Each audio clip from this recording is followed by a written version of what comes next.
Hello everyone, कैसे हो आप सब लोग। तो यहाँ पे हम ट्रेड करना मार्केट के अंदर शुरू करेंगे। अभी अगर हम चार्ट के अंदर देखें तो एक बड़ा गैप डाउन देखने को मिला, उसके बाद हमें अपसाइड का मोमेंटम नज़र आ रहा है। वैसे तो देखिए, मेरा तो प्लान ऐसा था कि कोई छोटा मोटा गैप डाउन मिल जाए, गैप मिल जाए तो उसमें मार्केट में हमें कंटिन्यू बाइंग वगैरह देखने को मिल सकता है।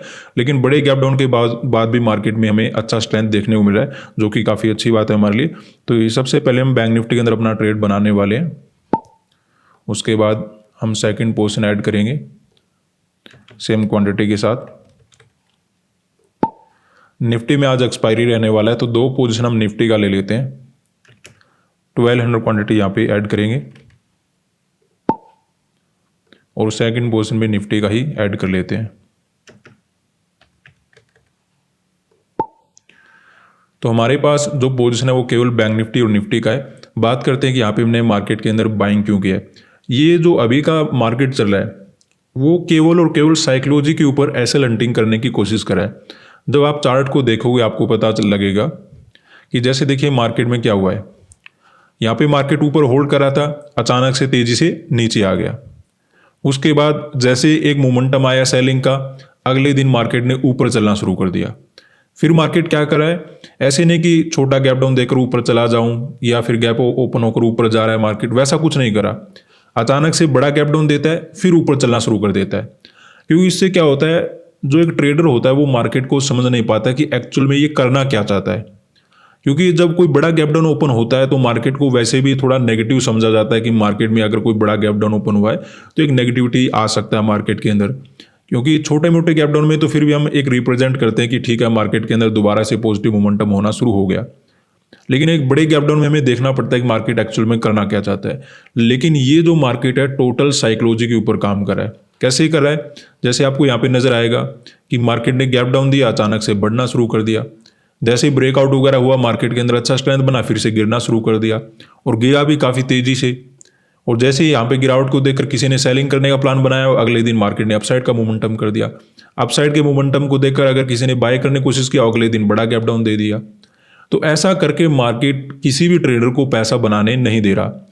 क्योंकि अगर हम चार्ट की देखें, अगर हम ट्रेंड वगैरह को फॉलो करें तो उसके अकॉर्डिंग गैप अप मिलना चाहिए, छोटा मोटा गैप डाउन ओपन हो जाना चाहिए, उसके बाद स्ट्रेंथ मिल रहा है वो अच्छी बात होती है।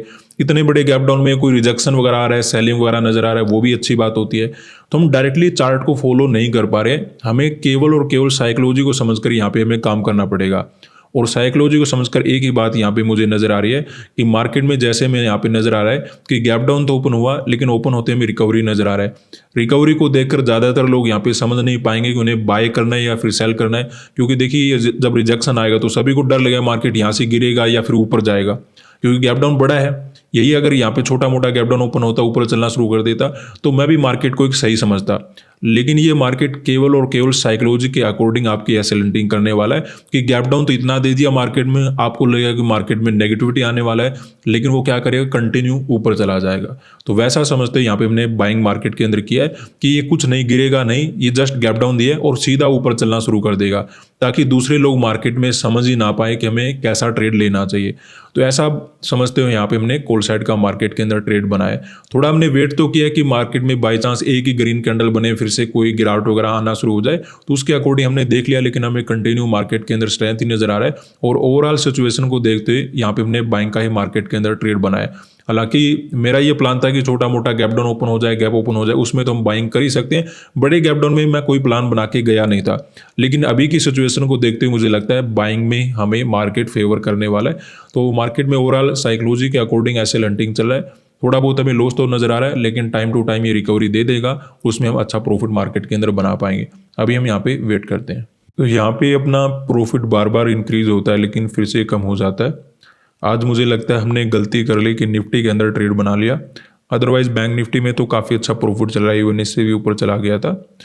ऐसा नहीं कि निफ्टी में गिरावट हो रहा है, लेकिन रिट्रेसमेंट के साथ अपसाइड का मोमेंटम करने की कोशिश कर रहा है और ड्यू टू एक्सपायरी प्रीमियम इतने बढ़ नहीं पा रहे हैं। तो वैसे में देखिए मार्केट में आप चार्ट के अकॉर्डिंग सही हो जाओगे, आपने ट्रेड भी ठीक जगह बना लिया, लेकिन प्रीमियम ऊपर ना जाने के कारण फिर भी आपको मार्केट लॉस दे सकता है। तो ऑप्शन बाइंग में ये समस्या आपको बार बार देखने को मिल जाएगी। ऐसा नहीं कि ऑप्शन सेलिंग में देखने को नहीं मिलेगी, ऑप्शन सेलिंग में भी आपको प्रॉब्लम देखने को मिलेगी कि मार्केट में आपके अकॉर्डिंग मोमेंटम होता हुआ नजर आएगा, लेकिन फिर भी प्रीमियम इतने गिरेंगे नहीं, तो वो भी आपको काफ़ी बार देखने को मिल जाता है।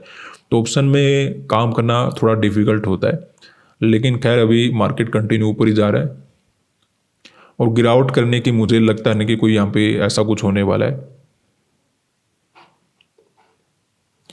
अभी तो तीनों इंडेक्स में अच्छा पॉजिटिव मोमेंटम है और भी अच्छी बात है कि बैंक निफ्टी काफ़ी ज़बरदस्त मोमेंटम कर रहा है।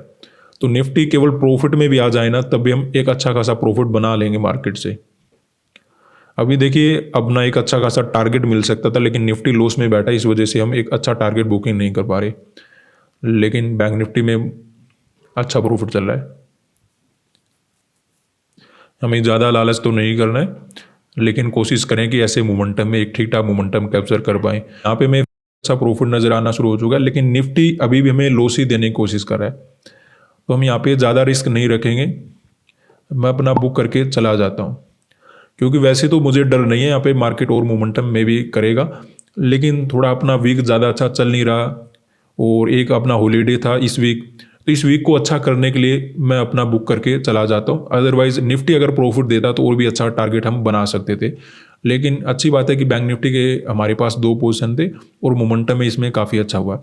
बात करते हैं कि यहाँ पे हमने बाइंग क्यों किया। चार्ट के अकॉर्डिंग अगर आप देखोगे तो इस चार्ट को समझ नहीं पाओगे, यहाँ पे आपको साइकोलॉजी के ऊपर काम करना पड़ेगा।